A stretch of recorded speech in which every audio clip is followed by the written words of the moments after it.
नमस्कार दोस्तों, मैं राजेश्वर जायसवाल हूँ। आप देख रहे हैं द नीति में आपका स्वागत है।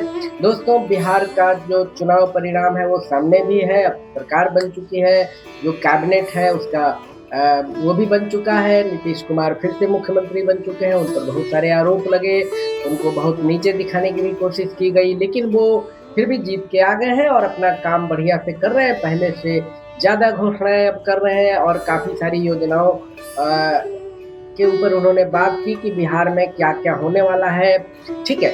लेकिन सबसे बड़ी बात है कि कांग्रेस की इतनी बुरी हालत क्यों हो गई कि कांग्रेस भी अचंभे में है, और केवल कांग्रेस ही नहीं, विपक्ष के लोग भी अचंभे में हैं, विपक्षी पार्टियाँ भी। ऐसे वो लोग दावा कर रहे थे कि कांग्रेस की हालत बहुत बुरी होगी। बहुत लोगों ने कहा भी था कि जो राजद है उसकी सीटें भी कम हुई। लेकिन हम बात कर रहे हैं कांग्रेस की। कांग्रेस की जो बुरी हालत है उस पर उन लोगों ने समीक्षा की है, और एक लाइन में एक चीज़ बोला है केसी वेणुगोपाल जी ने, जो उनके बहुत बड़े नेता हैं और वो मतलब बिहार देख रहे हैं। अब आप सोच सकते हैं कि केसी वेणुगोपाल अगर बिहार देखेंगे उनके नेतृत्व में, या उनका उसमें जो भी हाथ रहेगा चुनाव में, तो उसका परिणाम क्या होगा। उत्तर भारत की उन्हें कितनी समझ है, हिंदी बेल्ट की उन्हें कितनी समझ है, यह भी चुनाव में देखने की आवश्यकता होती है। तो केसी वेणुगोपाल जो हैं, उन्होंने एक लाइन बोली है जो बहुत मार्के की है कांग्रेस पार्टी की ओर से, जो वो कई सालों से बोलते आ रहे हैं, ठीक है। तो ये वही लोग समझ सकते हैं कि इन्होंने सही बोला है कि गलत बोला है, जिन्होंने चुनाव को नज़दीक से देखा होगा, ज़मीन पर देखा होगा। ये नहीं कि आप दिल्ली में बैठे हैं, मुंबई में बैठे हैं, न्यूयॉर्क में बैठे हैं, कोलंबिया में बैठे हैं और वहाँ से बैठ के बिहार चुनाव को देख रहे हैं, तो आपको समझ में नहीं आएगा। बहुत बढ़िया-बढ़िया जो जर्नलिस्ट हैं, एंकर हैं, ठीक है, उनको भी बिहार के लोगों ने मूर्ख बना दिया है कि भैया तुम्हारी समझ जो है वो ज़ीरो है, ठीक है। बेशक बिहार के जो लोग हैं, ये चुनाव परिणाम जैसे भी होते हैं, उनकी स्थिति जैसी भी रहती है, वो झेलने को तैयार रहते हैं, लेकिन कम से कम इस मामले में वो निष्णात हैं कि नहीं-नहीं, हम चुनाव जानते हैं, पॉलिटिक्स जानते हैं, तो इसमें कोई हमें भरमाने की कोशिश नहीं करे। केसी वेणुगोपाल ने कहा है कि ये पूर्णतः यह चुनाव जो है प्रबंधित और मनगढ़ंत परिणाम था। उन्होंने ये कहा है कि ये एसआईआर और ईवीएम का दुरुपयोग था। अब ये बताइए, एसआईआर का दुरुपयोग था।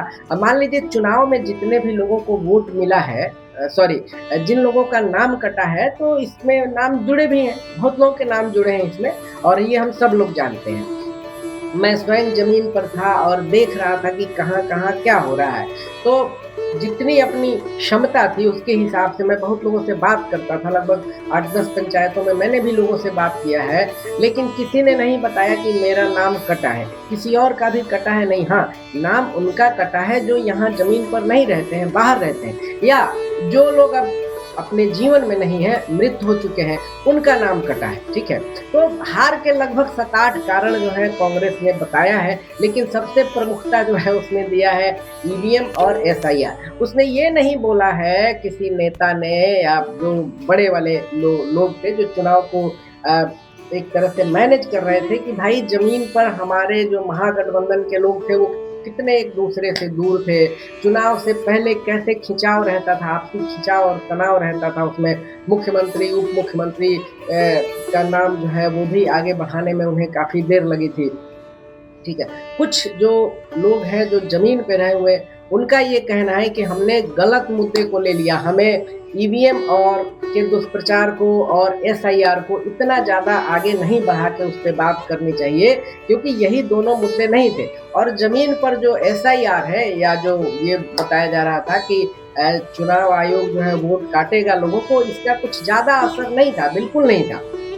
नैरेटिव में जो माहौल बनाने की कोशिश की जाती है किसी भी विपक्ष के द्वारा, वो केवल उन्हीं लोगों के पास था, या कुछ बहुत पढ़े लिखे लोग थे जो ज़मीन पे नहीं है, पढ़े लिखे लोग लेकिन ज़मीन पे नहीं है, उनके द्वारा था। लेकिन जो लोग ज़मीन पर थे और उन्होंने एनडीए के कार्यकर्ताओं का ज़मीन पर मेहनत देखा होगा, भले ही जीविका दीदियों से भी मेहनत करवाया गया है, मतलब केवल कोई माहौल डर का नहीं पैदा किया गया, वो जाती थी क्योंकि उनका लोगों से कनेक्शन है, ग्रुप में है, बहुत बड़े समूह में है, और वो लोगों से बात करके बताती थी कि भैया क्या-क्या फ़ायदे शुरू से अभी तक नीतीश कुमार जी ने हम लोगों को दिए हैं। तो आपको ध्यान रखना चाहिए कि ऐसा कोई गड़बड़ी नहीं हो और आगे भी हो।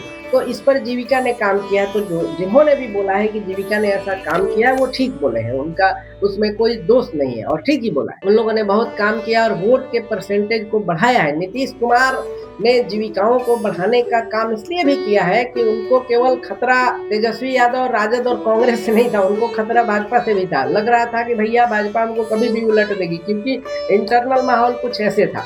तो उन्होंने अपना एक फोर्स जो है वो तैयार किया था जीविका दीदियों के रूप में, और दूसरा जो फोर्स है उनका वो था कि महिलाओं के लिए उन्होंने क्या काम किए थे और ईबीसी के लिए क्या किया था। तो ये दो ग्रुप जो है बहुत वोकल नहीं होते थे, लेकिन प्रचार को बहुत बेहतर करते थे एक दूसरे से कि कम से कम उन्हें इतना 20-22% वोट मिल जाए। पहले 15-16% वोट मिलता था, इस बार लगभग 20% के हिसाब से वोट मिला है। और उसमें बिजली का जो 125 यूनिट फ्री है वो भी उसका योगदान है। दूसरी बात उसका योगदान यह भी है कि 1100 रुपये पेंशन मिला है बुजुर्गों को, इसका भी योगदान है। और जो तात्कालिक कारण है, किसी भी चीज के तात्कालिक कारण है, वो तात्कालिक कारण 10,000 रुपये है जो ट्रांसफर किया गया है। सरकार के हाथ में पैसा वैसा रहता है, कोई दिक्कत नहीं है, आचार संहिता के पहले कर दिया था। अगर यही सारा कुछ जो योजना तेजस्वी लाने वाले थे आचार संहिता के बाद लाते, तब ये लोग नहीं कर पाते, तब एक मजबूत टक्कर होती। लेकिन पहले कर दिया, दे दिया, तो लोगों ने इनके प्रति विश्वास भी जता दिया। अब हम ये देख रहे हैं कि भाई वो 8 कारण क्या है जो मतलब कांग्रेसियों ने गिनाए हैं कि हमारे हार का कारण यही है। उसमें कुछ लोगों ने यह भी बोला है कि पलायन, गरीबी और भ्रष्टाचार पर कम फोकस किया गया, जिसकी ज्यादा आवश्यकता थी। बिहार जो है विपक्ष के हिसाब से और प्रशांत किशोर ने जो माहौल बनाने की कोशिश की थी, उनके हिसाब से ये था कि पलायन के मामले में बिहार जो है बहुत आगे है और भ्रष्टाचार में आकंठ डूबा हुआ है। गरीबी तो है ही, तो लोग अपने आप को यहाँ गरीब नहीं मानते। ये मैं कह रहा हूँ नीति की तरफ से, आप जाके देख लीजिए तमाम रेस्टोरेंट में, कपड़े के दुकानों में देख लीजिए, आप अस्पतालों में देख लीजिए, प्राइवेट अस्पतालों में, प्राइवेट स्कूलों की जो बढ़ोतरी है वो देख लीजिए, रेस्टोरेंट जो है, होटल है, कैसे भरे पड़े हैं उनको देख लीजिए। इससे इकोनॉमी का अंदाजा लगता है। मेरा ये बिल्कुल मानना नहीं है कि बिहार उस तरह गरीब है जो पहले सोचते थे लोग, और दिल्ली के लोग उस नज़र से देखते हैं। ठीक है, एक बहुत बड़ा शोर शराबा जो था वो कांग्रेस की इस मीटिंग में भी कुछ लोगों ने लगाया है, टिकट बिक्री का। वीआईपी पर भी ये आरोप लगा दिया है लोगों ने, क्योंकि इसकी पुष्टि कहीं नहीं होती है। और तेजस्वी यादव की जो पार्टी है राजद, उस पर भी लगाया है, कांग्रेस पे लगाया है। कांग्रेस पे यह भी लगा है कि भैया अपने अपने लोगों को टिकट दे दिया गया। राहुल गांधी ने बहुत मेहनत की, ईबीसी ओबीसी के मामले पे बहुत भीड़ भी आई, लोग उससे मिले भी, लगा कि अब कुछ हो जाएगा। लेकिन राहुल गांधी जो है खुद कुछ दिनों के लिए पलायन करके चले गए। लोगों को ये कहना था कि उनको और प्रियंका गांधी को लगभग 1-1.5 महीने हाथ पैर अपना जमा के बैठना चाहिए था बिहार में, छठ यही देखना चाहिए था, घाटों पे जाना चाहिए था, दिवाली यहाँ की देखनी चाहिए थी, तमाम पूजा पाठ देखना चाहिए था, लोगों से कनेक्ट करना था, तो माहौल बन जाता, उनकी भी सीटें 15-20 बढ़ सकती थी। लेकिन खैर मतलब चिड़िया तो खेत चुग गई, तो अब उस पर बात करने का क्या फायदा। छोटे में जान लेते हैं कि 8 चीजें जो है उन लोगों ने क्या क्या गिनाई। तो मैंने आपको बता ही दिया था पहले, लेकिन थोड़ा सुन लीजिए। ईवीएम का दुरुपयोग नंबर 1, इसे मैं नहीं मानता हूं कि ईवीएम का दुरुपयोग हुआ है। हाँ, कहीं ना कहीं मशीनी गड़बड़ी हो सकती है, जैसे मान लीजिए 100 ईवीएम है, उस पर 1-2 में कोई गड़बड़ी आ सकती है, ये माना जा सकता है। लेकिन ईवीएम के कारण आप लोग चुनाव हारे हैं, ये नहीं मैं मान सकता। आपके कार्यकर्ता भी बहुत नाकाबिल और निकम्मे थे, आप ये नहीं मान रहे। ये गलती अगर आप दोहराएंगे तो आगे भी यूपी में और बंगाल में भी यही होने वाला है। केसी वेणुगोपाल जो है उनके महान नेता, उन्होंने बयान दिया है कि बिहार चुनाव का जनादेश वास्तविक नहीं बल्कि बड़े पैमाने पर प्रबंधित और मनगढ़ंत परिणाम था। उन्होंने इस बात पर जोर दिया है कि एसआईआर और ईवीएम का दुरुपयोग किया गया। अब और देखिए क्या हुआ है। गठबंधन का ध्रुवीकरण, पार्टी के एक वर्ग ने आरजेडी के साथ गठबंधन पर निशाना साधते हुए कहा है कि सहयोगी कुछ वोट तो लाता है और अन्य समुदायों का ध्रुवीकरण भी करता है। कुछ ने आरजेडी से गठबंधन तोड़ने की भी मांग की थी। अरे भाई, पहले कर लेते, क्यों आप लोग बेचैन थे? और नहीं होता तो जरूरी नहीं है कि आपको 6 भी आता, 4-5 भी आता, 10 पहुंच जाते, इससे ज्यादा कुछ क्या होगा। अब मान लीजिए जहां गठबंधन नहीं था, कुछ फ्रेंडली फाइट हुई थी, वहां भी पार्टी विफल रही, यह भी तो बताने की जरूरत है, ये भी आपको बोलना चाहिए। कुछ लोगों का ये कहना है कि AIMIM जो है असदुद्दीन ओवैसी की पार्टी है, उनके कारण ऐसा हुआ है, अल्पसंख्यक वोटों का विभाजन हुआ है। तो भाई मेरा ये कहना है कि आप कुछ ऐसा प्लान लेकर के आते कि लगता कि नहीं ओवैसी साहब कुछ नहीं कर पाएंगे, ठीक है, वो लेके आते। आप क्यों नहीं लेके आए? ये जरूरी थोड़े ना है कि सब लोग फील्ड खाली करके चले जाएंगे, आप अकेले चुनाव लड़ेंगे। तो मुझे नहीं लगता कि इसकी भी कोई बहुत बड़ी भूमिका है। हाँ, उन्होंने वोट काटा तो आप जाते, लोगों से मिलते।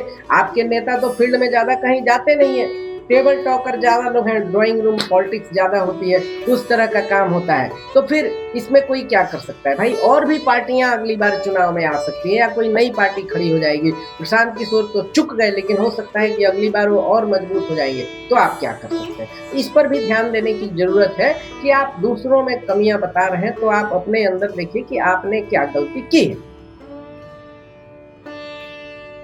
मैं पहले बता चुका हूं कि उसका एक वर्ग जो है, बल्कि ये अंदर से सभी लोग मान रहे हैं कि लाभार्थियों का जो भुगतान हुआ है, खास करके महिला लाभार्थियों को 10,000 रुपए का जो भुगतान हुआ है, लेकिन कांग्रेस के लोग ये शायद ही माने कि वो केवल 10,000 का मैटर नहीं है, इससे ज्यादा है। जीविका जीविका दीदियां जो है, उन लोगों का तनख्वाह भी बढ़ाया गया है, लगभग 25-30% से लेकर 50% तक बढ़ाया गया है। और उनकी अब भूमिका बिहार में सभी जगह देखने को मिलती है। 16 लाख मजदूर जो थे, 16 लाख मजदूर, तो उन जो रजिस्टर्ड मजदूर थे तो उनको 2,500 पहले मिलता था, 5,000 दे दिया गया। 5,000 किस लिए दिया गया? ड्रेस बनवाने के लिए। उसकी भी एक भूमिका है, बिजली की भूमिका तो है ही, और 1100 रुपये पेंशन वाला जो है उसकी भी भूमिका है। उसके बाद ये बताया गया कि भैया बूथों पर हेर फेर हुई है। आरोप लगाया है कि बूथ के पास जीविका दीदियों की उपस्थिति जो है, उन्होंने भी मतदाताओं को प्रभावित किया। मैं एक बात गारंटी से कहना चाहता हूँ आप सभी को,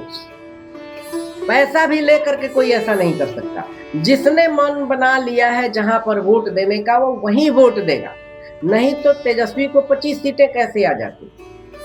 यादव लोगों ने भी भाजपा को वोट दिया है, इसमें कोई शक नहीं है, और वीआईपी वालों ने भी इनको वोट नहीं दिया है, राजद को और कांग्रेस को, इसमें भी कोई शक नहीं है। तो जो मन बना लिया है वोट देने का, वो जीविका दीदी आए या जीविका बुआ है, उससे कोई फर्क नहीं पड़ता है। यह आरोप लगाया कि भाजपा ने चुनाव को अपने पक्ष में करने के लिए एसआईआर, वोट खरीदी और प्रशासन का उपयोग जैसे उपकरणों का इस्तेमाल किया। हाँ, इसमें एक तथ्यात्मक सच्चाई है कि कहीं कहीं जो विपक्ष के लोग मजबूत हैं, उम्मीदवार, उनको जरूर परेशान किया गया। कुछ कमियां तो होती हैं, लेकिन उनको बहुत परेशान किया गया। लोगों में ये बात फैलाई गई कि वो कैसे ठीक नहीं है, कैसे गलत है, माहौल कैसे बाद में खराब हो जाएगा। तो ये लोगों के मन में बीज भरा गया, और लोग तो कम से कम अपने भविष्य को लेकर सशंकित रहते हैं, तो उसका प्रभाव पड़ जाता है। लेकिन सच्चाई यह भी है कि महागठबंधन के उम्मीदवार जो थे, या उनके आईटी वाले मैनेजर लोग थे, या पूरा उनके प्रवक्ताओं की टीम थी, उन्होंने काउंटर नहीं किया, उन्होंने कोई काउंटर नैरेटिव नहीं चलाया। तो इसका भुगतान तो भाई साहब आप ही को करना पड़ेगा ना। उसके बाद एक चीज और, जवाबदेही की मांग भी की गई है। अच्छा, ये अल्लावरू साहब जो है ना, कृष्णा अल्लावरू, तो उन पर ये प्रत्यक्ष रूप से कटाक्ष था कि वो अपनी जिम्मेदारी माने, ऐसे उनके साथ थोड़ी सी हाथापाई भी हुई थी, और वो बिहार से निकल गए थे, पलायन कर गए थे। पलायन का मुद्दा ज़्यादा नहीं उठाया, लेकिन वो खुद पलायन कर गए थे। आए थे तो लगा था कि भाई जैसे कि बस तो अब बिहार में पता नहीं क्या हो जाएगा, हुआ कुछ नहीं, और वो भी पलायन करके चले गए। तो जवाबदेही की मांग की जा रही है। अब मान लीजिए आप मांग ही करके भाई साहब आप करेंगे क्या? चुनाव हो गया था तो अब कुछ नहीं होगा। एक चीज जो है, जो सबसे बड़ी बात है कि पार्टी के सदस्यों के एक वर्ग ने जाति जनगणना को दिए गए महत्व पर बहुत बात की, और बताया कि जो ये जाति जनगणना वाला मुद्दा है, ये हमें ज्यादा काम नहीं आया, ये भाजपा को और नीतीश कुमार को काम आ गया। ऐसी भी बातें हुई हैं, और इसमें सच्चाई भी है। क्योंकि एक जो है 14% वाली बात है, जो यादव मतदाताओं का है, तो दूसरे तरफ बता दिया गया होगा। नैरेटिव तो भाजपा वाले बहुत मस्त बनाते हैं, एनडीए वाले, इसमें कोई शक नहीं है कि भाई 14% वो है, 18-19% मुस्लिम है, तो देखिए स्थिति क्या होगी। तो ये भी है। और ये कहा गया कि जो बड़े लोग थे, अर्थात सवर्ण लोग थे, उनको तो वोट मिला, लेकिन उन लोगों का वोट, जो ओबीसी के लोग थे, ईबीसी के लोग थे, उनका ट्रांसफर नहीं हुआ। ये भी बात इसमें आई है। और जाति जनगणना का मुद्दा, ये सभी लोग जानते हैं कि यह नीतीश कुमार का ब्रेन चाइल्ड है बिहार में। यह महागठबंधन के नेताओं का नहीं है, राहुल गांधी का नहीं है, कांग्रेस का नहीं है। तो ये ब्रेन चाइल्ड जो है नीतीश कुमार का है, राजद का नहीं है। क्योंकि बहुत पहले से ही यह देखा जाए तो, जब यूपीए 2 की सरकार थी तो इस पे भी बहुत बात हुई थी, लेकिन कांग्रेस ने इसमें कुछ नहीं किया था। ठीक, जाति जनगणना हुआ भी था कुछ समय तक, लेकिन डेटा रिलीज नहीं किया गया था। तो ये हार का ठिकरा तो उस पे भी फूटेगा ही, या जाति जनगणना आपने नहीं कराया था, क्योंकि राहुल गांधी जी ने एक बार बोला था कि नीतीश जी से हम इसलिए अलग हुए क्योंकि हमने कहा था कि आपको जाति जनगणना करानी पड़ेगी। ऐसा कभी नहीं कहा था पहले, इंटरनल आपस में बातचीत हुई होगी तो उन्होंने कहा होगा। लेकिन राहुल गांधी मेहनती हैं, अपने आप में ईमानदार है, लेकिन उनके जो कार्यकर्ता है वो कर्मठ नहीं है, बिल्कुल कर्मठ नहीं है, ठीक है। वो बस कई बार ये भी इसमें आरोप लगा है कि महागठबंधन एनडीए के जो बड़े बड़े नेता थे या भाजपा के बड़े बड़े नेता थे वो तय करते थे महागठबंधन का उम्मीदवार। बिहार में लगभग बहुत जगह पर यह भी एक नैरेटिव चल रहा है या कानाफूसी के रूप में चल रहा है, मैं आपको ये बताना चाहूंगा। तो अब नए तरीके से उनको अगले विधानसभा के लिए या लोकसभा के लिए या बंगाल इलेक्शन के लिए, पश्चिम बंगाल और उत्तर प्रदेश के लिए सोचना पड़ेगा। ये सारी जो चीजें हैं वो तो नहीं चलेंगी। ये ईवीएम पर और उस पर जो अपनी कमजोरी है और उसकी जवाबदेही ईवीएम पर और एसआईआर पर डाली जाएगी, यह बात तो नहीं होगी और ये चलेगी नहीं। पब्लिक जो है, जो जमीन पे रहते हैं, उनको लगता है कि नहीं यार ऐसा तो नहीं है, और ऐसा है भी कि ऐसा नहीं है, तो ये देखना पड़ेगा। तो दोस्तों इसी के साथ मैं अपने इस वीडियो का समापन कर रहा हूँ। आपको अगर हमारा कार्यक्रम ठीक लगा हो तो इसको लाइक करें, कमेंट करें, शेयर करें और सब्सक्राइब तो जरूर ही करें। धन्यवाद।